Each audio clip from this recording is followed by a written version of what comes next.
Alô, amigos, bem-vindos ao Gente que Fala, sempre ao vivo, de meio-dia a 1 pela Rádio Trianon, AM 740 São Paulo, Rádio Universal, AM 810 Santos, AltV, www.altv.com.br, com reapresentação 6 horas da tarde.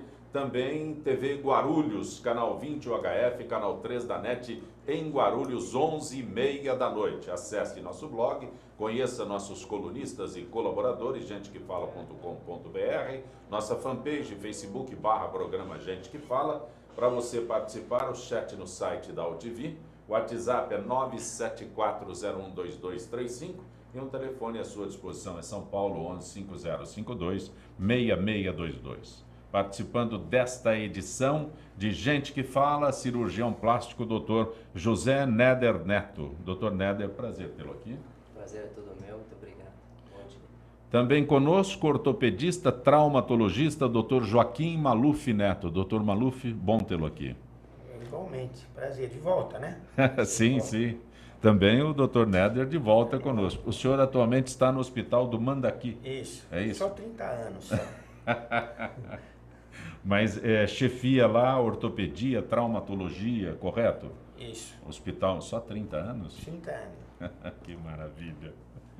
Dr. Maluf, Dr. Néder, participando desta edição de Gente que Fala. Dr. Maluf, fala-se tanto de má postura, eu fico aqui me equilibrando para poder, né, me sentar corretamente. Nos dias atuais, televisão, computador, até que ponto influencia e traz problemas? É um problema atual, né? Muito sério, né? A vida nossa é sentada, o computador, a sua, a minha, né, de todo mundo, né? E, assim, o que é importante não é você ficar se ajeitando, que não adianta nada, né? Você vai ficar fazendo assim, você põe as costas para trás, você cansa, né? Você aguenta 5 minutos fazer isso. E muito. Né? E muito. Então, o que a gente precisa ter é tônus muscular. O tônus muscular é o grau de contração do músculo em repouso.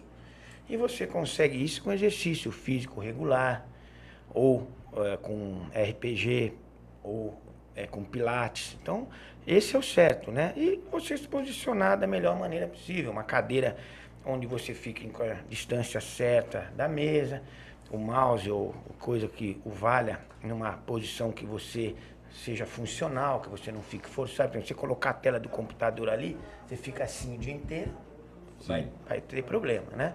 Então, coloca a tela em frente. Isso chama ergonomia. Você acerta uma posição onde você fica melhor posicionado para evitar lesões. Fora isso, precisa haver um preparo. O cara vai jogar futebol, não prepara aquelas pernonas desse tamanho. Você precisa, se você vai ficar no computador 12 horas por dia, você precisa fazer reforço muscular do braço, do antebraço, das costas, para aguentar aquela posição. Dr. Maluf, não é da época do Dr. Néder, porque a gente tinha uns suportes para atender o telefone, um negocinho que ficava. Já me perguntaram e era isso uma. muito. Todo mundo me pergunta isso. Agora hoje não tem mais. Hoje o celular suporte. é fininho, você fica assim. Isso. Então, isso são coisas que a gente deve evitar, não é? Eu lembro do suporte, ele não lembra, né? Estou dizendo, Dr. Néder. Ele nunca viu, a gente viu, infelizmente. Né? Mas o suporte já era, você vê, naquela época também dava problema, né? Mas agora o celular é desse tamanho, você vê o pessoal no carro, assim, ó. Sim. Né? Então, isso é um problema, deve ser evitado. Todas essas posições forçadas, elas não são ideais, né? Eventualmente não tem problema, mas é melhor você evitar fazer isso hábito, né? Mas tem jeito de evitar isso? Não fala no celular fazendo outra coisa, né? Hoje tem o fone, tem o Viva Voz, tem, sei lá, dá um outro jeito, né? Sim. Essa posição, sistematicamente, é péssima. Se a pessoa for uma secretária que faz isso o tempo inteiro, não pode, né? Não tem jeito, vai ter dor, né? Aí não adianta o exercício, não adianta nada. É uma posição antifuncional, não é funcional, né? Você ficar daquele jeito horas lá falando no telefone e digitando ao mesmo tempo, assim. Fora o estresse também causa dor, né? Porque não é só o digitar, a posição sentada. Você tem aquele tempo para fazer aquilo. E o que provoca mais dor é você estar fazendo uma coisa sob pressão, você tem que correr, isso causa o estresse junto com o movimento repetitivo, que é o problema. O senhor citou até pilates aí. Exercícios específicos podem suprir, Podem. tem que ser específico, São fazer simples. exercício... É simples. Não, cada um, você não pode pegar uma senhorinha de 80 anos e fazer o mesmo exercício que uma moça de 30, né? Mas o exercício sempre é bom. O que é ruim é a orientação que dão para a pessoa fazer o exercício. O exercício à la carte, né? Como é que é isso? O exercício, Sim. ele tem que ser à la carte, tem que ser muito pessoal para cada um. Né? A pessoa, antes de fazer exercício, deve consultar pelo menos um cardiologista, um ortopedista e ver o que ele é recomendado, o que ele pode fazer. Né? De repente o cara tem uma artrose do ombro, você vai mandar ele fazer supino, não vai dar certo. Né? O cara já tem uma lesão do manguito rotador, você vai fazer ele abduzir o braço com peso, não vai dar certo. Então tem outros exercícios que podem ajudar, não substituir, mas ajudar, não é? Ser adequado para aquela pessoa. Ainda há instantes, esse moço que veio aqui, o Marcelo, que posicionou todas as câmeras e tal, então ele está todo entusiasmado com a academia que ele está frequentando aí. E eu disse para ele o seguinte, ó, se alguém disser para você que no final do exercício, durante o exercício, você tem que sentir dor, se afaste dessa pessoa.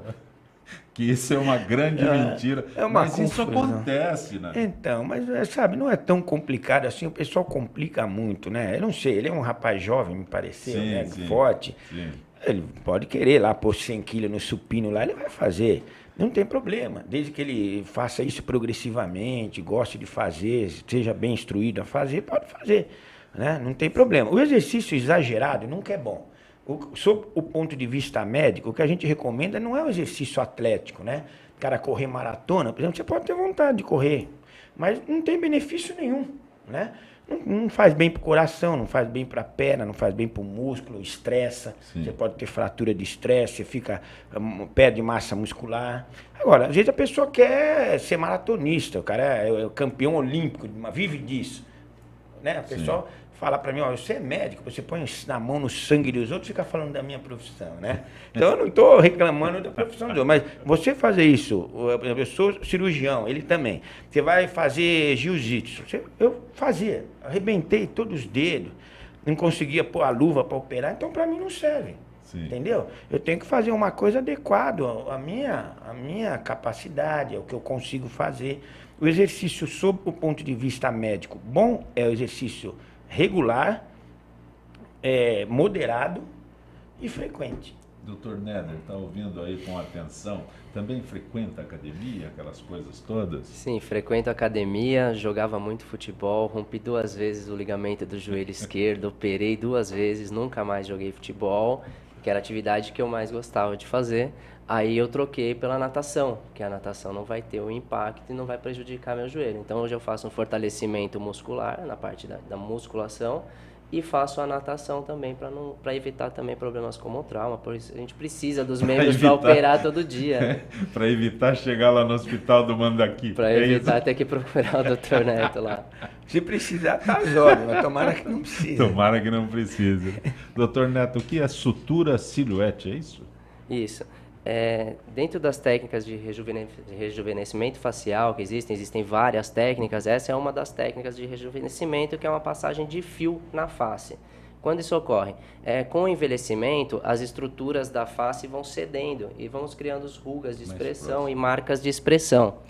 E aí, com essas marcas, com o fio, nós conseguimos fazer o reposicionamento das estruturas da face, que ele é feito de ácido polilático, uma estrutura totalmente absorvível, demora de até 18 meses para ser totalmente absorvido, tá?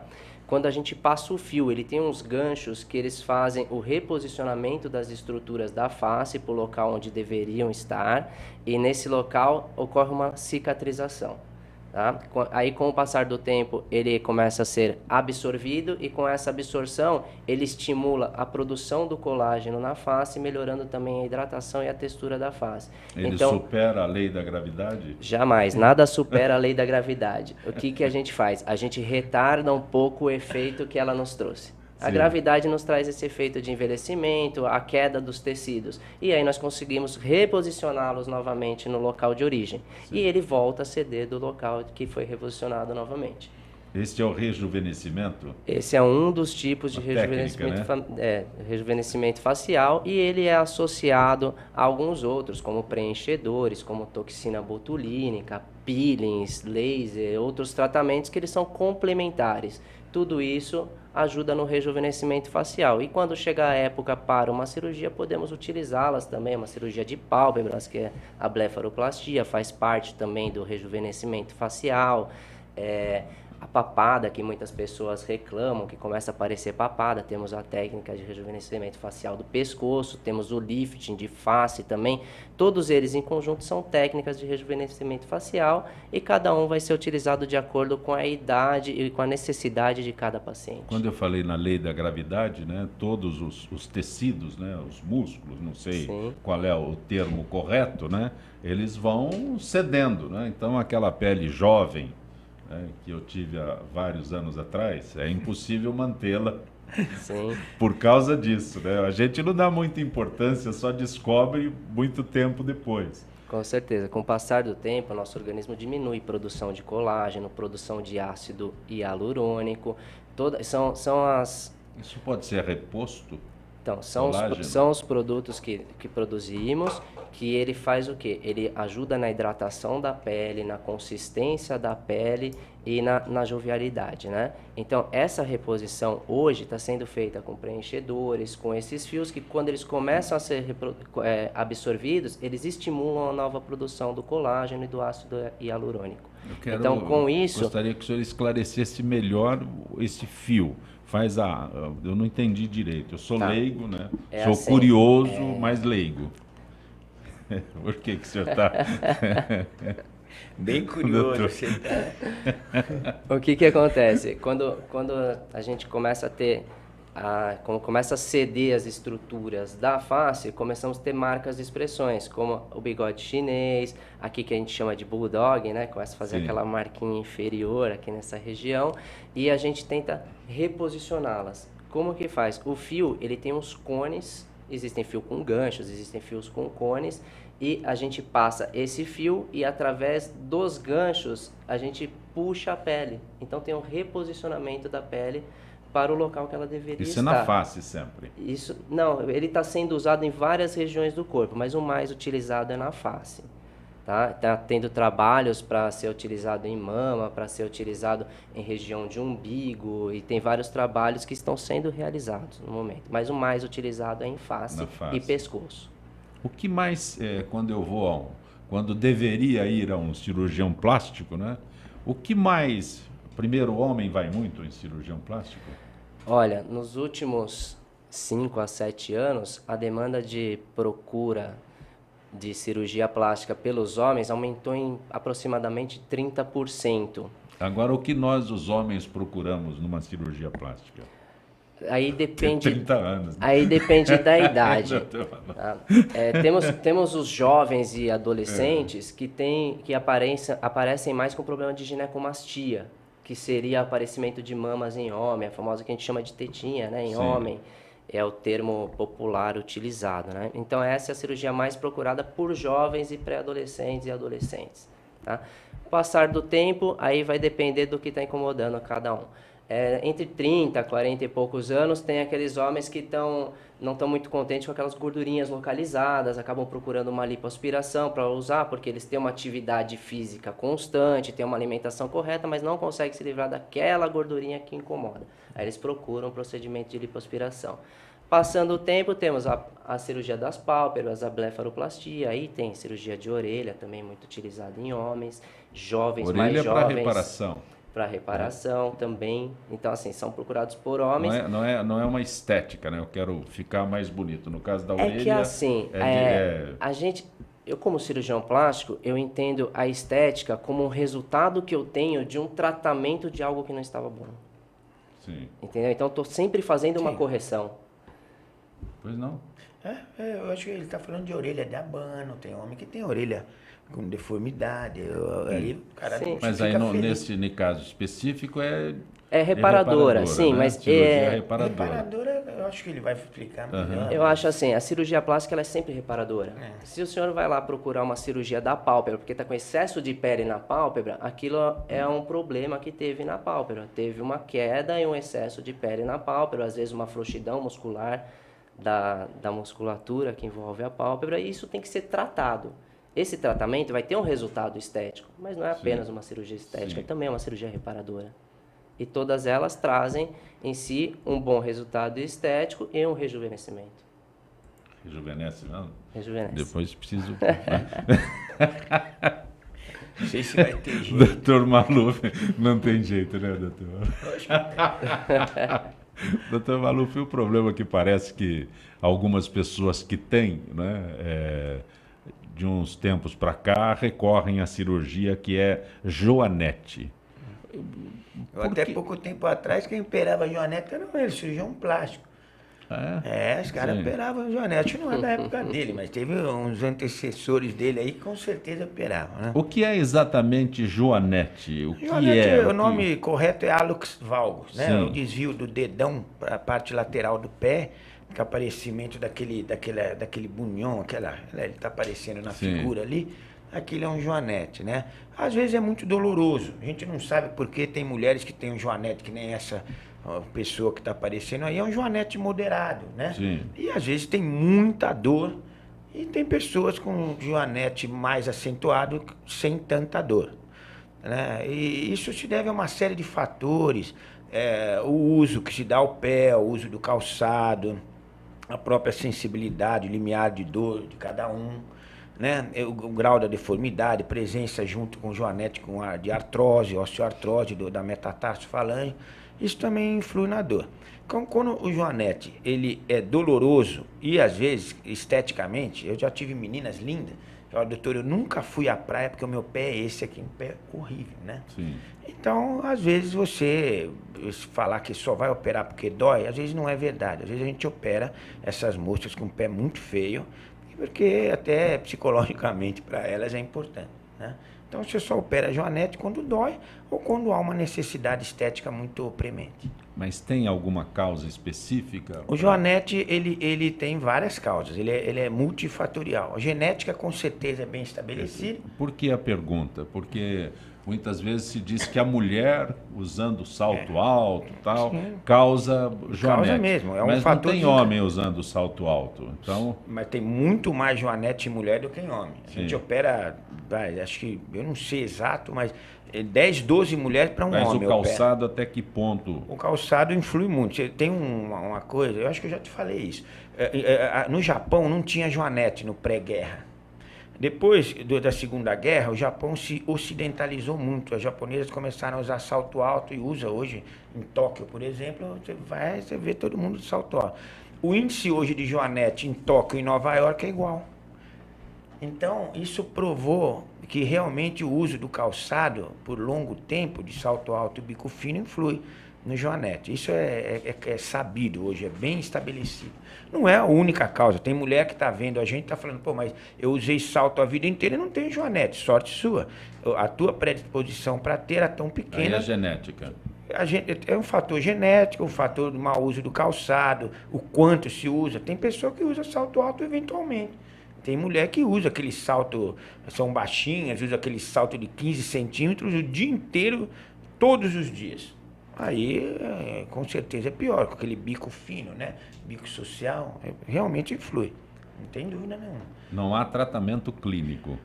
Tratamento clínico de joanete, às vezes você, por exemplo, você usou Só num cirúrgico. casamento, quando tem um joanete estabelecido, dói sempre, a dor é crônica, incomoda para calçar, o tratamento é cirúrgico, não tem o que fazer. Aqueles aparelhinhos, eles são úteis, no pós-operatório a gente usa, algumas vezes para ajudar, 2, 3 anos, dormia com aquilo, para não voltar ao joanete. Mas para evitar um joanete já estabelecido, o tratamento é cirúrgico, não tem outro. Não existe tratamento clínico para joanete. Existe assim, você foi num casamento, usou um sapato diferente, inflamou aquela exostose que a gente tem, né? Aí fica vermelho, aí você toma um anti-inflamatório, passa uma pomada, Isso é põe um temporário. temporário.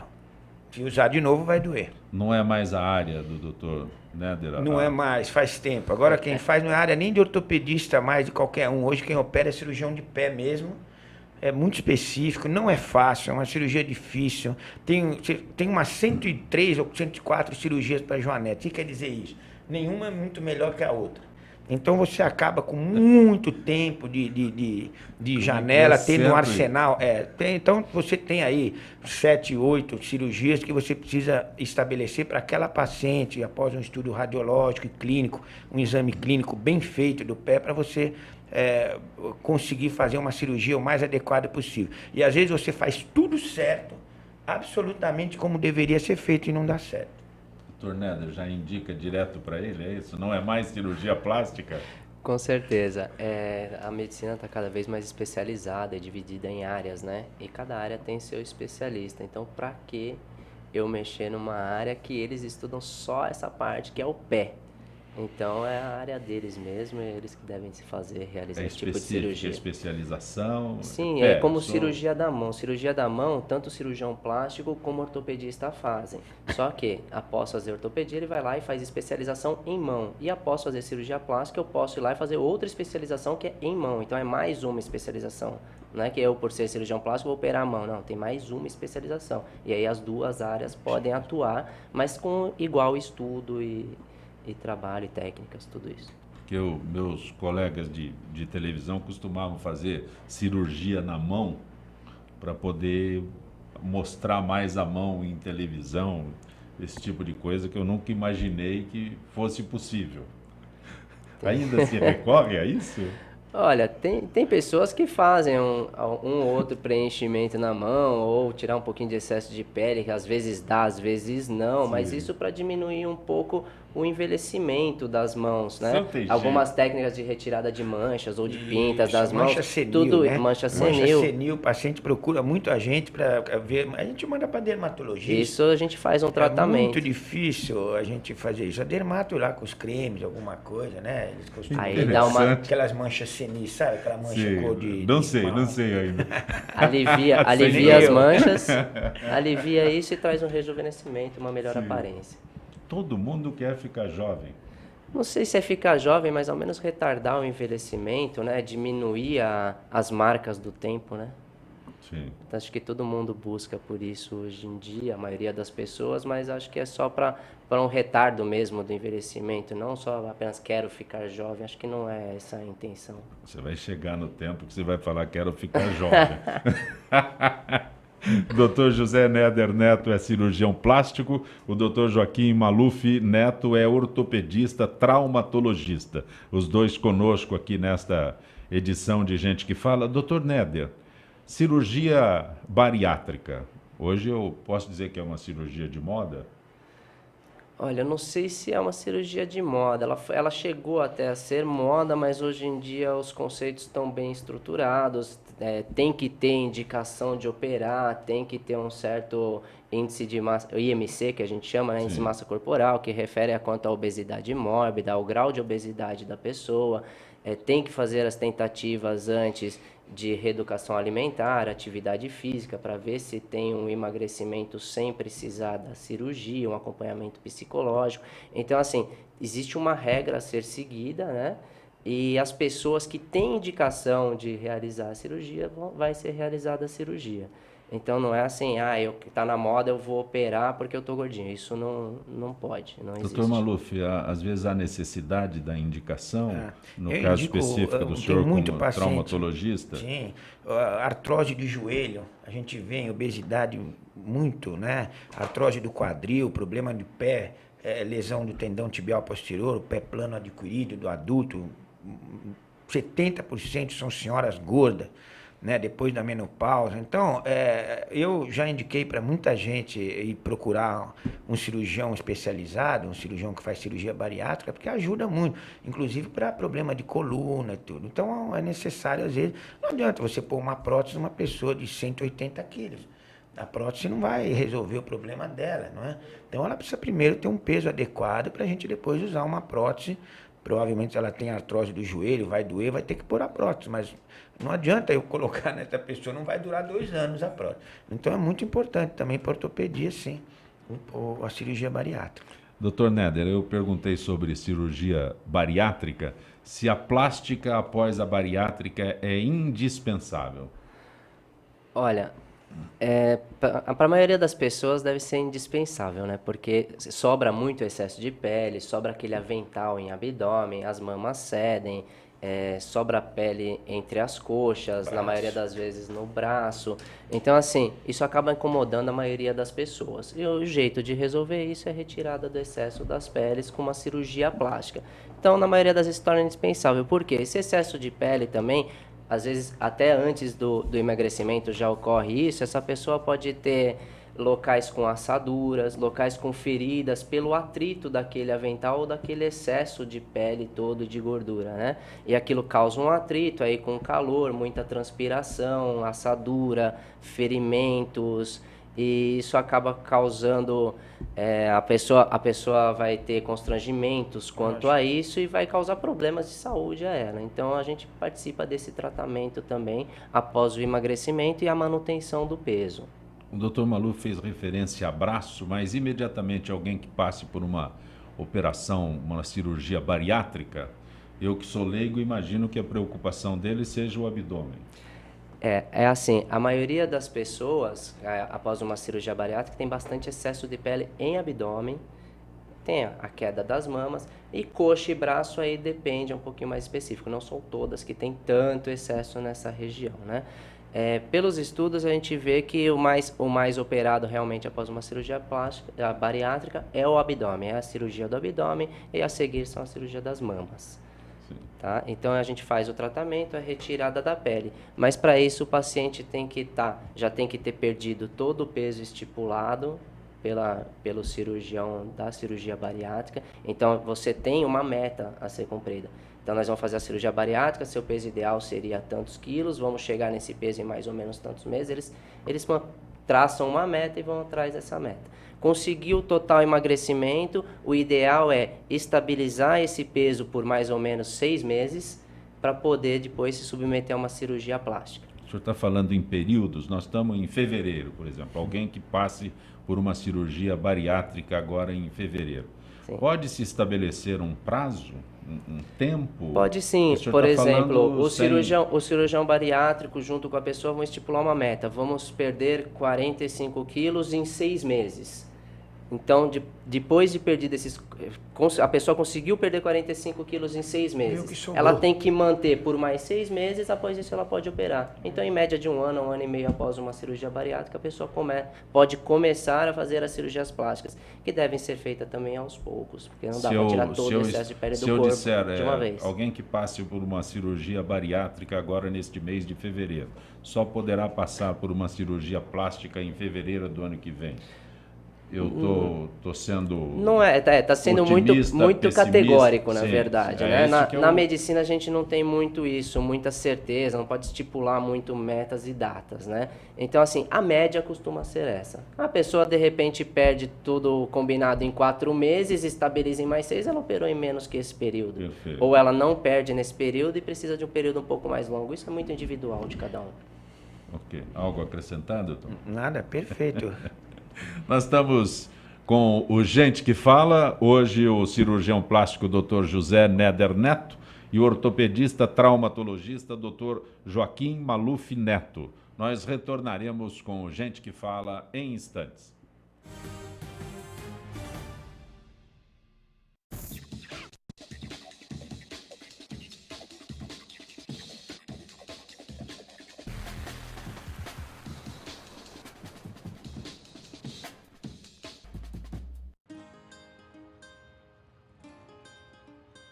Todas as espécies da Mata Atlântica dependem da água para sobreviver.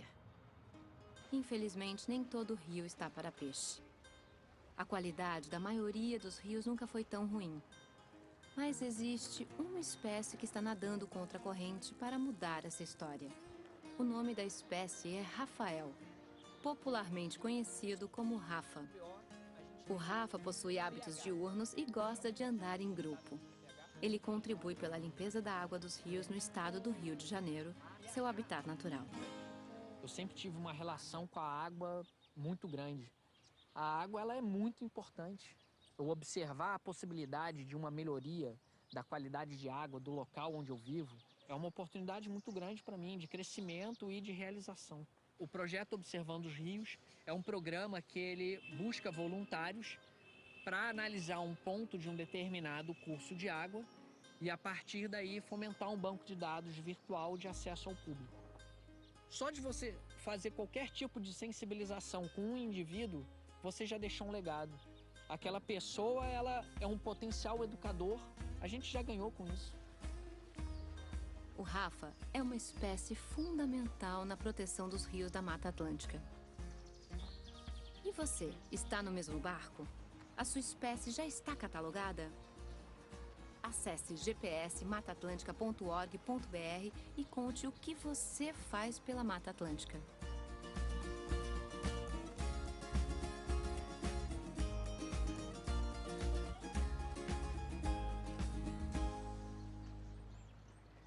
Olá, eu sou Missy Amorim, cabeleireira dos famosos e trabalho no Lohan Hair Celebridades. Você que está assistindo Ana Karina Entrevista tem um presentão aqui no nosso salão. Marque o seu horário, agenda e vem aqui que a gente está esperando por você.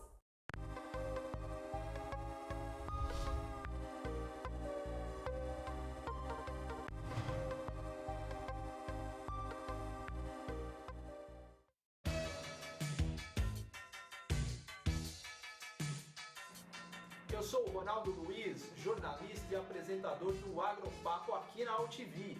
E quero convidá-lo para você acompanhar o Talk Show do Agronegócio todas as terças e quintas, das 11 às 11h30 da manhã, aqui na TV da internet. Oi, eu sou Letícia Spiller e quero convidar vocês a fortalecer o movimento que quer criar uma lei para acabar com o desmatamento no Brasil. Nossas florestas não podem mais ser destruídas. São elas que garantem a nossa qualidade de vida. Eu quero floresta em pé, água fresca, clima ameno e desmatamento zero. E você? Participe, assine a petição.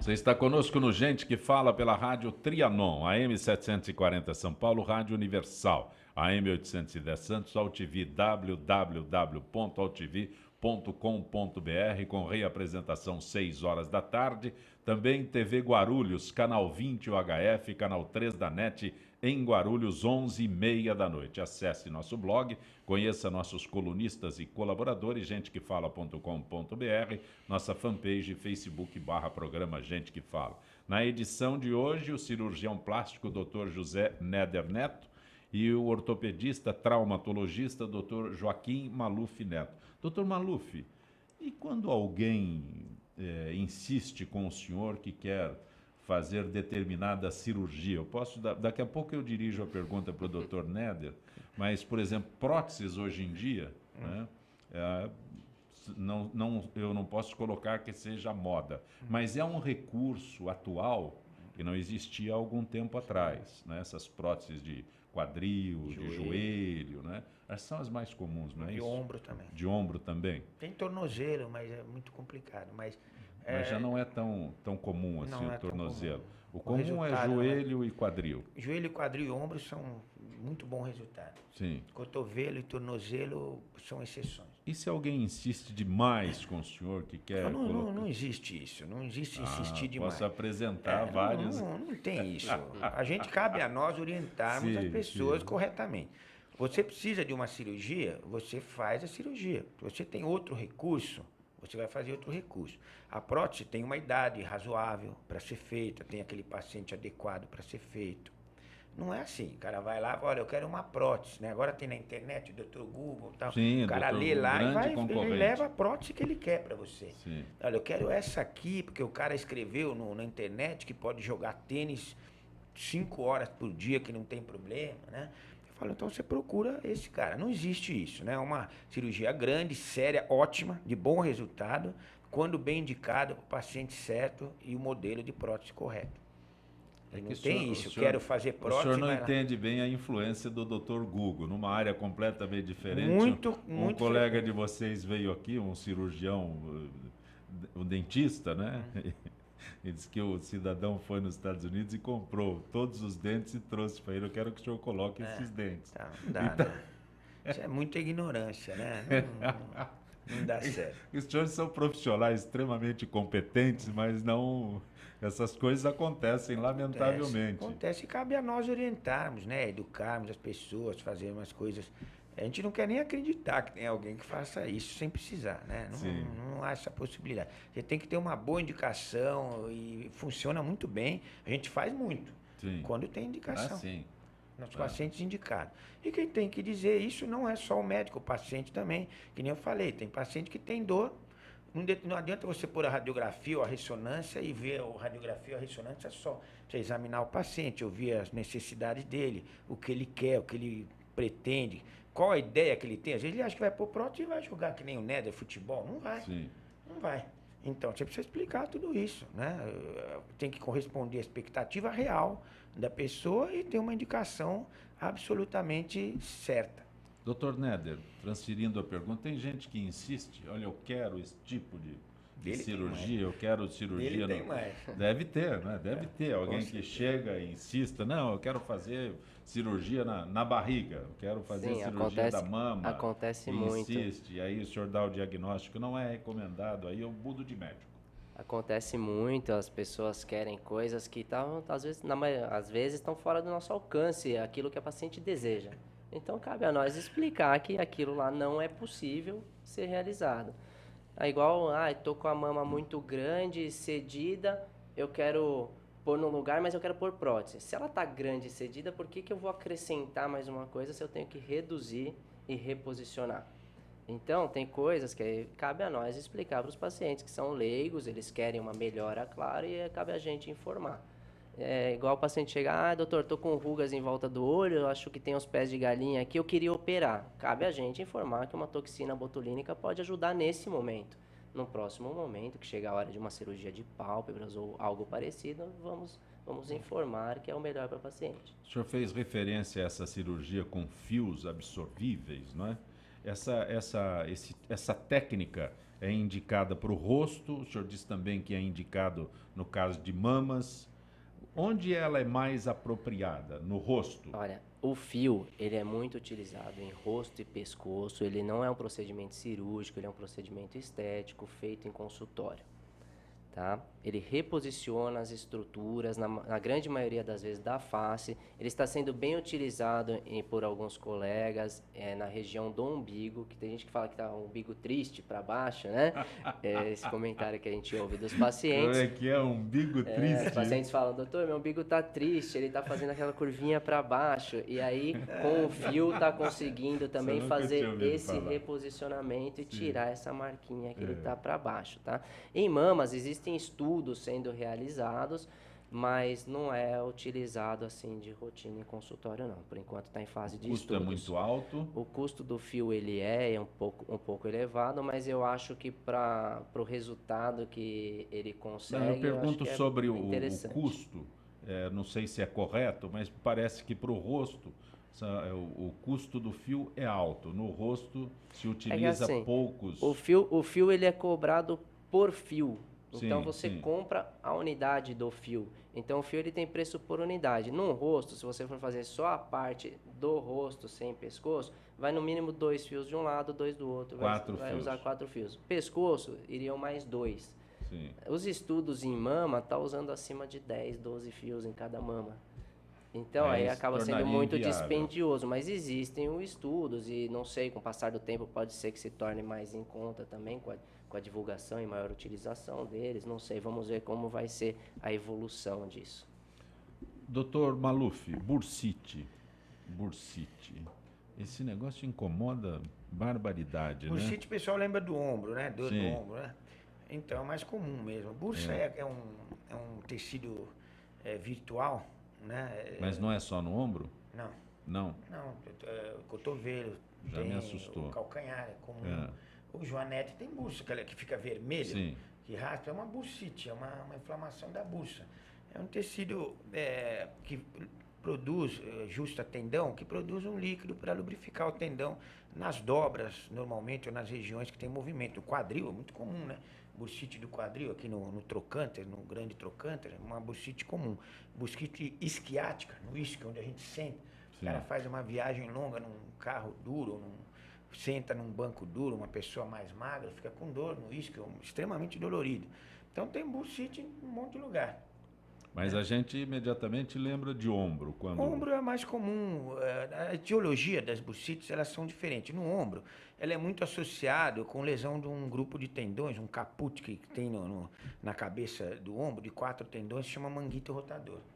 Então, quando às vezes tem fraqueza desses tendões, a cabeça do húmero, ela bate no acrômio, esse osso aqui da ponta do ombro. Sim. Então, a pessoa, quando eleva o braço, bate e dá um atrito. Goleiro tem muito disso. Goleiro, jogador de vôlei, isso são bursites traumáticas, né? Mas as mais comuns são as degenerativas. São as de pessoas de mais idade, com fraqueza do tendão do ombro, e acontece isso que eu te falei. A cabeça do ombro não guarda uma distância razoável do acrômio, bate no acrômio, provocando um atrito maior do que seria esperado. Movimento repetitivo, o senhor citou Movimento repetitivo, jogador de vôlei? Vôlei, basquete, É.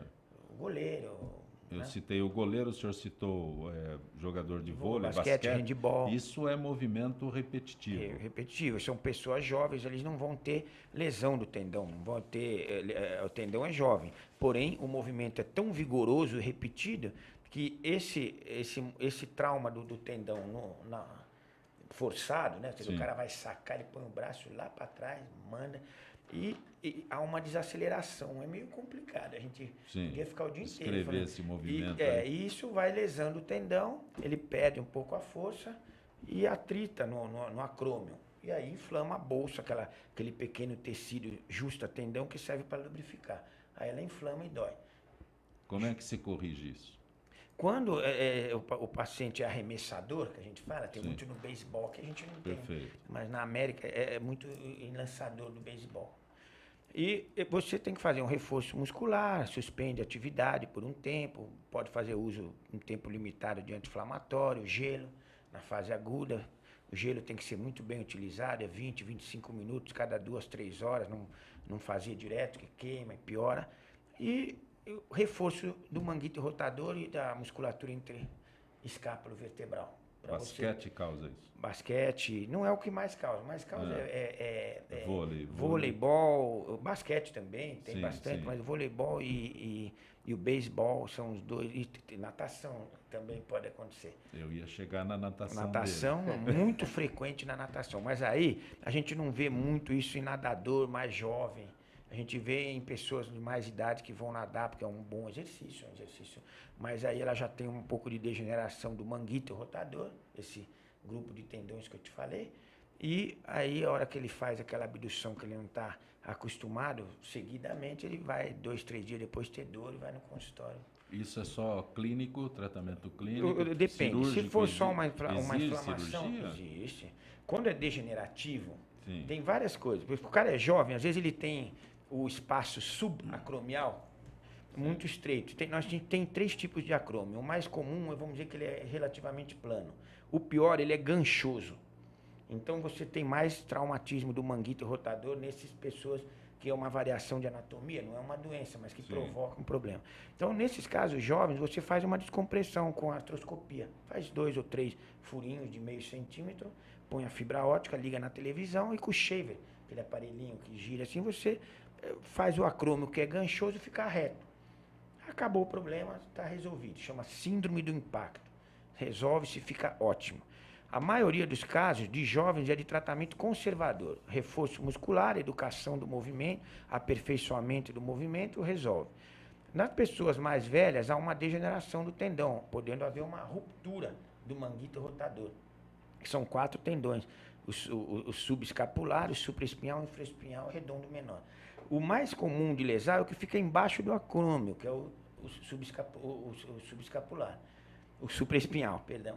Então, quando tem ruptura desse ou de outros, você faz a artroscopia e reinsere o tendão. Ele não regenera sozinho. Então, você vai lá, desbrida aquele tendão degenerado e prende com âncoras, uns parafusinhos, e o resultado é excelente, é muito bom. Fica bom o ombro de novo. É lógico que o tendão já é degenerado, você não vai fazer ele ficar com um tendão de 20 anos de idade, mas dá para quebrar o galho. O Dr. Néder disse que praticava futebol, só o Néder ele que teve consegue. problemas no joelho. Isso. Né? Então, ele teve ruptura do cruzado anterior, né? Uma coisa muito comum. Antigamente era menisco. Antigamente era menisco. Não é antigamente. Se fala mais em menisco. Não, hoje. fala.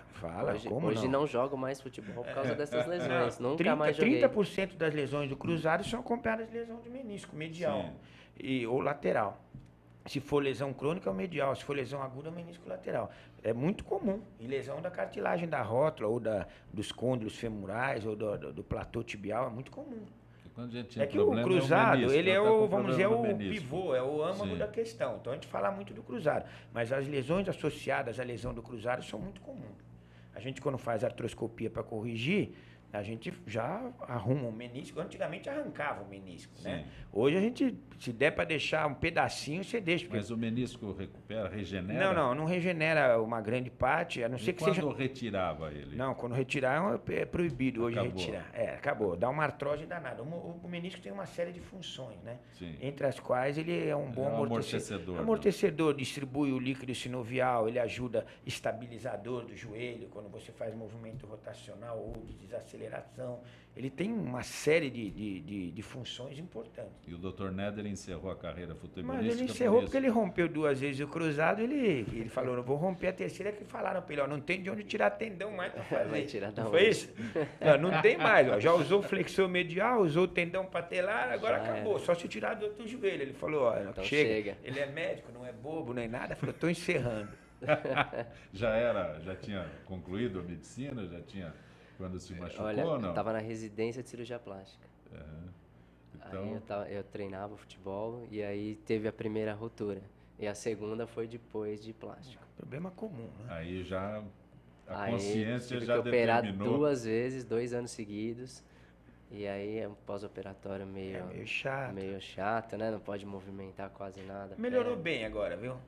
Melhorou. Agora a gente põe para movimentar praticamente 2 dias depois, o cara já está mexendo. Não, sim, movimenta rápido, mas você tem as limitações, tem a dor, tem o edema, tem edema, a fisioterapia. Tem um pouco de dor. Fiz 2 anos de fisioterapia praticamente. 2 anos? Fiz 1 ano após a primeira cirurgia e 1 ano após a segunda cirurgia. Ah, bom. Aí são todas ano de... para recuperar. Orientado, eu não sei, deve ser uns 6 meses. 6 meses. Para voltar ao futebol, 6 meses. Mas aí eu voltei, mas eu continuei fisioterapia até completar 11 ou 12 meses. E na segunda também fiz 12 meses de fisioterapia, que é o fortalecimento muscular, né? Os médicos começam a abordar os próprios problemas, é interessante. O senhor nunca teve esse problema? Não, esse não, tive outro. Nem também recorreu à cirurgia plástica? Não, plástica ainda não, mas logo, né? O Dr. Néder fica olhando pra gente, eu tenho a impressão que quando vem cirurgião plástico aqui, ele fica fazendo uma avaliação. Não dá para dar um jeitinho aqui, um jeitinho lá, ou não tem jeito mais, como o Dr. Aldo disse. Você não tem jeito. Os senhores são médicos, Dr. Néder é cirurgião plástico, o Dr. Maluf é ortopedista, traumatologista, mas tem um assunto que está em todos os lugares, não apenas nos jornais, nas emissoras, em todos os lugares, que é o nosso lamentável Zika, né? Primeiro a gente falava só sobre o Aedes aegypti, depois nós tivemos... Aliás, antes que eu aborde esse assunto, o vereador Gilberto Natalini está coordenando o Comitê Civil contra a Dengue e convidando a todos para a próxima reunião que contará com representantes da FEComércio e da OAB da Fiesp, de associações de bairros e outros órgãos da sociedade civil para definir novas ações de combate ao mosquito Aedes aegypti, transmitor da dengue, do chikungunya e do vírus Zika. Reunião do Comitê Civil contra a Dengue próxima terça-feira, dia 23, das 9 às 11 da manhã, na Câmara Municipal de São Paulo, no viaduto Jacareí, número 100, exatamente este o assunto que eu ia abordar, por isso essa convocação do vereador Gilberto Natalini. Este problema que nós temos, que agora está com uma dimensão já mundial, né? O Zika vírus, já nem se fala mais no mosquito, já é o problema maior. Os senhores, como médicos, ainda que não seja a área específica disso, qual a análise que os senhores fazem desse momento? Posso começar, né? Fica à vontade. Olha, eu vou fazer de modo genérico o seguinte: a política de saúde do Brasil nos últimos anos, aí nosso governo atual, tem uns 13 anos, é caótica, na minha opinião, né? Tudo errado. A grande política de saúde do governo foi o Mais Médicos, que é um programa que eu não sei o que é.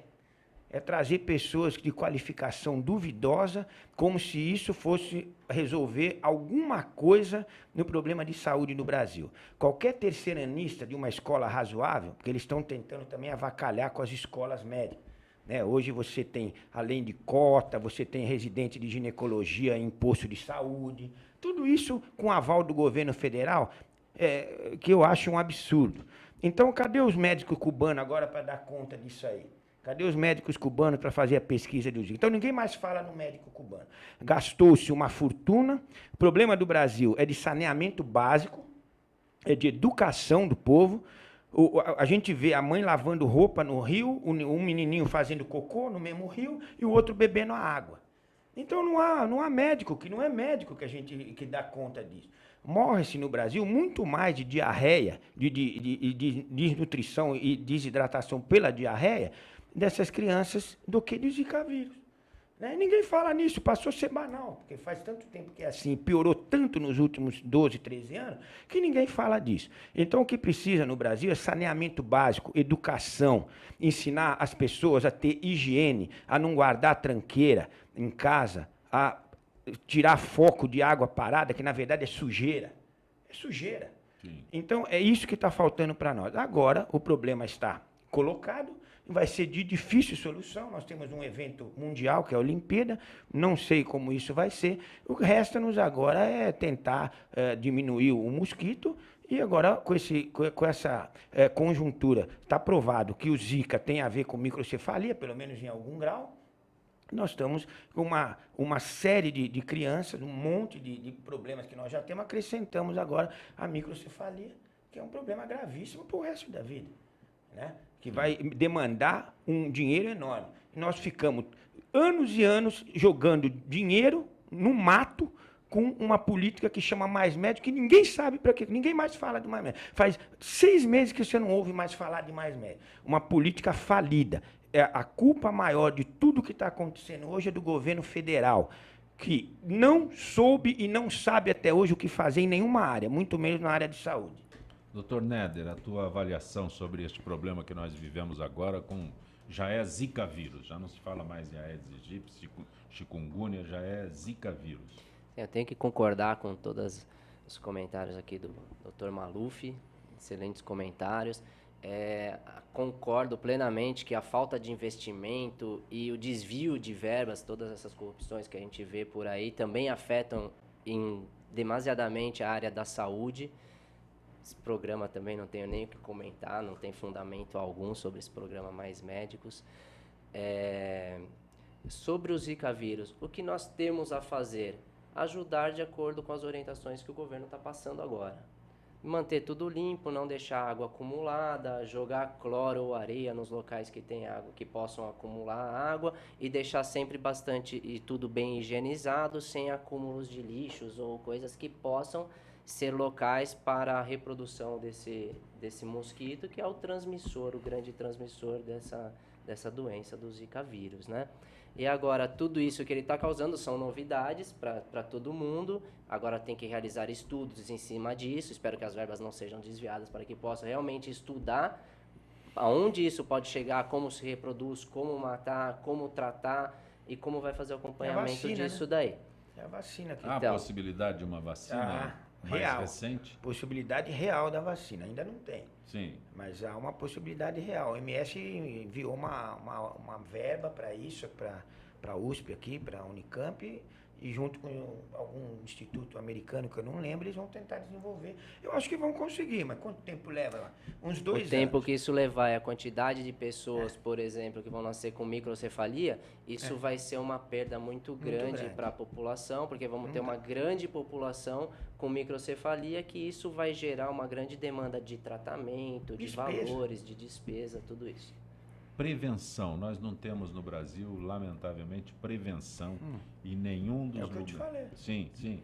E isso é prevenção. Né? Ação de... a falta de orientação, falta de saúde pública. Higiene, educação. Nós não temos em nenhuma área. Né? A gente resolveu o problema da educação, desculpa eu entrar, com cota. Isso, para mim, é a pior coisa. Você tem que dar uma escola de boa qualidade para todos. Lá atrás. Lá atrás é mais caro, mas é uma coisa consistente, é uma coisa que vai ficar para os outros governos. O que a gente fez? A gente distribuiu dinheiro, agora não tem mais como fazer isso, bolsa aquilo, não tem emprego, não tem mais como sustentar o bolso. Quer dizer, tudo o que foi feito nesses 13 anos, na minha opinião, chama política irresponsável, populista. É isso que nós estamos chegando. O Zika é fruto disso. Nós temos 40% das casas no Brasil com saneamento básico. Nós estamos em 2016, século XXI. Sim. 40%. Sabe o que eles falam que é saneamento básico? Não é água tratada de esgoto, não é fossa. Fossa já é considerado como saneamento. As fezes vão para algum lugar. Eu estou falando em 40% disso. Não é de água tratada de esgoto de alta qualidade, não. Então isso é um absurdo. Não é de agora. Não é de agora. Mas quando você fala que vai fazer coisa para o povo, que a política é do povo, que vai mudar, você espera que seja feito. Não foi feito absolutamente nada. Não foi feito nada. E o grande propaganda do Ministério da Saúde até no outubro do ano passado, que foi a eleição, era o tal do Mais Médicos. Isso é um absurdo num país onde a gente sabe, que você sabe, todo mundo sabe, que o problema não é isso. O problema não é de médico. Que dê condição para o médico ir para o interior. O que o médico vai fazer?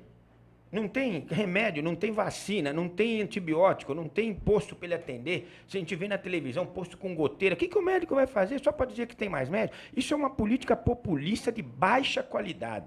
De baixa qualidade. Doutor Joaquim Maluf Neto, há uma forma de entrar em contato direto com o senhor? Algum endereço? Eu acho que a gente não sei se é possível, acho que a gente não pode fazer isso. Tem alguma página na internet? A página na internet é www.cefor.com.br. Cefor. Cefor, C de cavalo, E de elefante, F de faca, O de olho, R de rato. Cefor. Ok, uma forma de entrar em contato com o senhor. Agradeço tua gentileza no nosso Gente que Fala. Sempre. Doutor José Néder Neto, da mesma forma, há uma... Acho que é só colocar no Google meu nome completo, José Néder Neto com 2 T's, e lá deve aparecer tudo. Agradeço tua gentileza. Eu que agradeço pelo convite. Gente que vai. Não fica muito me olhando obrigado. Com esses diagnósticos, não? Que... Não, imagina. É muito agradável poder ter esse tipo de conversa aqui. É muito agradável, realmente. Gente que Fala tem a direção-geral do jornalista Fausto Camunha, a diretora de produção Zenilda Salvato, redação Raela Brandão, Pedro Esquiavon, na pauta José Carlos Sicarelli, produção cultural Ricardo Godoy, na rádio Trianon, Benê, Cléo Rodrigues, Neildo Neres, Ricardo Valim, na direção da TV Guarulhos, Fernando Mauro, na direção da UTV, Alberto Luquete, na técnica James Eduardo, Marcelo Fontan, Sérgio Oliveira e Iago Matsumoto. Estaremos de volta amanhã, meio-dia. Gratos, até lá.